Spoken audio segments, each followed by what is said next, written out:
कभी कभी जिनसे हम दूर भागते हैं वहीं एक दिन हमारी जिंदगी बचा लेते हैं, लेकिन तब तक बहुत देर हो चुकी होती है। पर इस बार शायद किस्मत ने किसी की जान बचा ली, जिसे सबने नकारा लेकिन फिर भी उसने मदद करी। जंगल में एक जानवर था, नाम था शाही, एक प्यारा सा पोर्क्यूपाइन, लेकिन उसकी पीठ पर थे नुकीले कांटे। जहां भी जाता लोग उससे दूर हो जाते। कोई उसके पास बैठना नहीं चाहता, कोई उसका दोस्त नहीं बनता।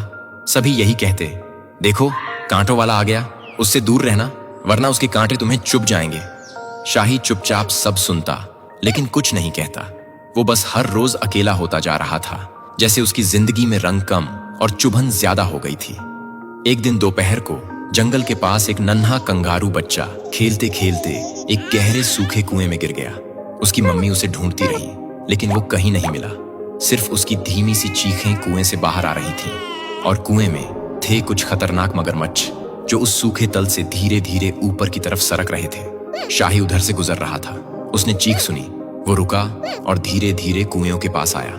जब उसने नीचे झांक कर देखा तो कंगारू का बच्चा कांप रहा था और मगरमच्छ पास आ रहे थे। शाही के पास समय नहीं था, ना कोई मदद, ना दोस्त, ना इंतजार। उसने फौरन पास पड़ी एक बेल की मोटी टहनी को उठाया, उसमें एक लंबी रस्सी बांधी और कुएं में लटकाई। फिर खुद अपनी कांटों वाली पीठ को पेड़ से कसकर फंसा लिया ताकि वो नीचे खिंच न जाए। फिर उसने तेजी से आवाज दी, पकड़ो इसे, और पूरी ताकत से उसे ऊपर खींचा। बच्चा कांप रहा था लेकिन जिंदा था। वो फौरन अपनी मम्मी के पास भागा और सब कुछ बताया। उसकी माँ, जो कभी शाही को खतरनाक और अप्रिय समझती थी, अब चुप खड़ी थी, आंखों में आंसू लिए। जिसे हम कांटा कहते थे, वो आज मेरी दुनिया बचा ले गया।